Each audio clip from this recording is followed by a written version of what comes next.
തമിഴ്നാട്ടിലെ ശിവകാശിയിൽ പടക്ക നിർമ്മാണശാലയിൽ പൊട്ടിത്തെറി 2 പേർക്ക് ദാരുണാന്ത്യം, ഒരാൾക്ക് പരിക്കേറ്റു. അനധികൃത പടക്ക നിർമ്മാണശാലയിലാണ് പൊട്ടിത്തെറിയുണ്ടായത്. അഗ്നിശമന സേന സ്ഥലത്തെത്തി തീയണച്ചു. MG പ്രദേശ് വിവരങ്ങളുമായി ചേരുകയാണ്. പ്രദേശ്, എപ്പോഴാണ് അപകടമുണ്ടായത്? മാധു, തമിഴ്നാട് വിരുദുനഗർ ജില്ലയിലെ ശിവകാശിയിൽ ഇന്ന് രാവിലെയാണ് പടക്ക നിർമ്മാണശാലയിൽ പൊട്ടിത്തെറി ഉണ്ടാകുന്നത്.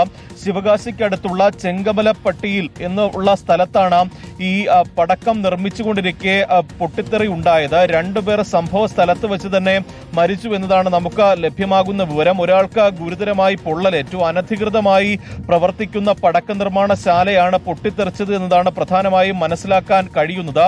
രാവിലെയോടുകൂടി ഉഗ്ര സ്ഫോടനമുണ്ടായി. തുടർന്ന് ഈ തമിഴ്നാട്ടിൽ നിന്നുള്ള ഫയർഫോഴ്സ് സംഘം അവിടെ എത്തിയാണ് തീ നിയന്ത്രണ വിധേയമാക്കിയത്. സമീപത്തുണ്ടായിരുന്ന വാഹനങ്ങൾക്കും കെട്ടിടങ്ങൾക്കും കേടുപാടുകൾ സംഭവിച്ചിട്ടുണ്ട്. ഈ മരണപ്പെട്ട 2 പേരിൽ ഒരാൾ ഈ പടക്ക നിർമ്മാണശാലയുടെ ഉടമസ്ഥൻ കൂടിയാണ്. രാംപ്രകാശ് എന്നാണ് അദ്ദേഹത്തിന്റെ പേര്. ഒപ്പം ഒരു സഹായി, ഒപ്പം മറ്റൊരാൾ, അങ്ങനെ 3 പേരാണ് ഈ അപകടത്തിൽ ആദ്യഘട്ടത്തിൽ ഗുരുതരമായി പരിക്കേറ്റത്. ഇതിൽ 2 പേരുടെ മരണം ഇപ്പോൾ സ്ഥിരീകരിച്ചിട്ടുണ്ട്. ഒരാൾക്ക് 90% പൊള്ളലേറ്റു എന്നതാണ് മനസ്സിലാക്കാൻ കഴിയുന്നത്. നേരത്തെ തന്നെ ഈ സമാനമായ സംഭവങ്ങൾ ആ മേഖലയിൽ നടന്നിട്ടുണ്ട്.